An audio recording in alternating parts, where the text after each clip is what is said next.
So guys, I wanted to say a few things more about the Lotus Elise and the engine before we move on to the smart car. So I'm used to driving cars with larger engines now, and I kind of love the sound and the torque, the feeling that you get from that. So I was kind of disappointed a little bit in the Elise. Take a look. I was driving this Yaris at the same moment that I actually went to purchase the Lotus Elises. And what was happening is that it's exactly the same engine. One thing I found is that the VTEC kick-in on the Lotus Elise engine is at 6,200 RPMs, unlike this Toyota MR2, which kicks in at 4.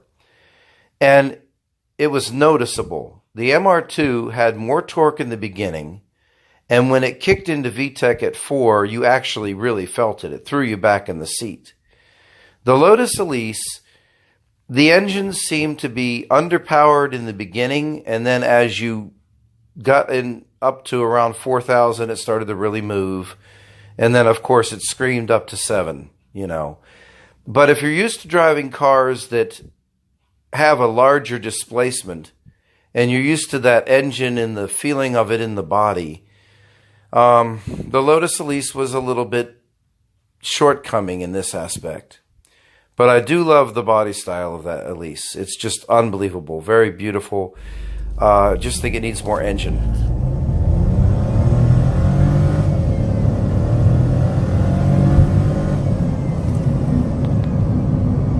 Похоже, вы резко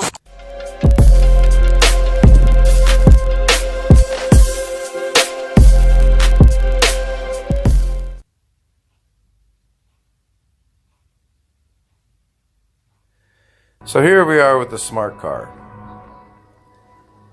And it was surprisingly good, actually. Would be something that you could own. In a situation like this car is supreme. You're able to turn around right on the road that you're on. So this road is very tight, and yet you can actually turn around on this road.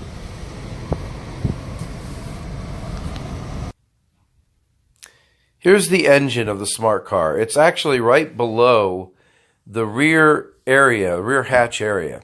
And you can access it from a rear hatch and do a lot of maintenance there if you need to. But if it's a severe job, you can drop the whole pan. And so, that's... everything's back together.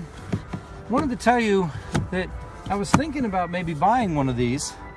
And it looks like you can reach a lot of the stuff that you would need to maintenance or repair even. If it was a severe situation, obviously you would want to drop the whole engine out of the bottom, but for most things you could get to it. It's like this is the hood.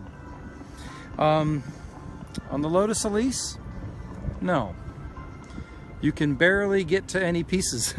It's very tight.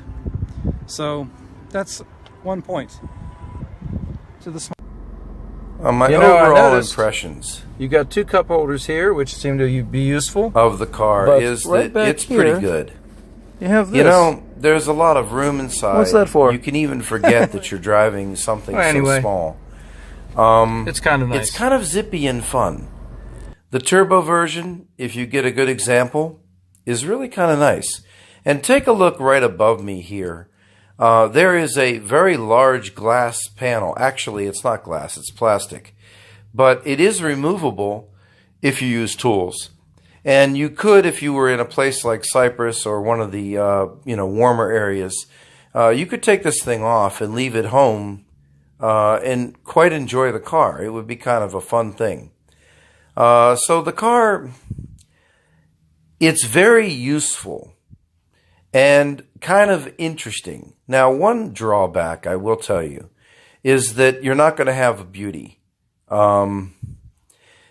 Sports cars, to me, it's really important that I can look back at it and want to take pictures of it, or take pictures of my girl by it, or, you know, my friends, maybe other girls or whatever, buy the car. This kind of thing is really important to me. You're not going to have that with the smart car.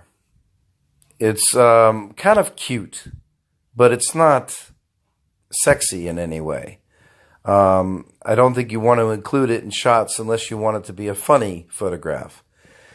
But interior space is good. The fitment of the interior pieces is good. It seems like it would last for a while. Able to repair things, very economical, and easy to get the parts. So in this way, it's a good car. So this must be another way. I'm not sure. It does look like the back opens all the way. Maybe it does. What's this? Oh. Oh. Okay, so there you go. Back. That's really smart, actually. Okay, so. This is a smart box.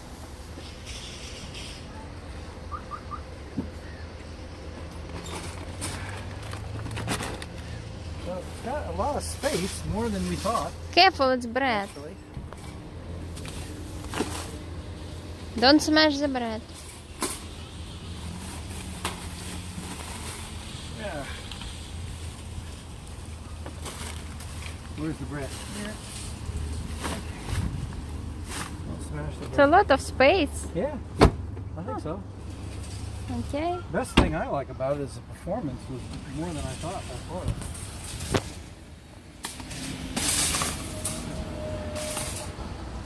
Okay, that's it. Pause it.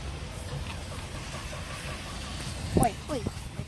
Here, now you need to take this and check the smart thing that you.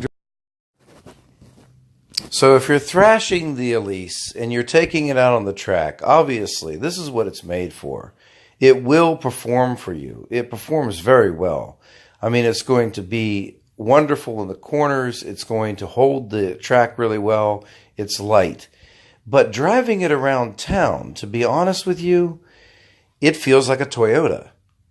And I just want you to be aware of that. It doesn't really come into its own until you really are at the higher RPMs and really thrashing the engine. Then the chassis of the car becomes something cool. What you have here is a grocery getter.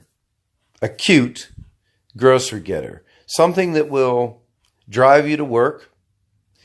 This is beautiful. So there is that. You have to think about this. Thanks for coming along, guys. Let me know what you're thinking. Give some comments. Please subscribe. Have a good day.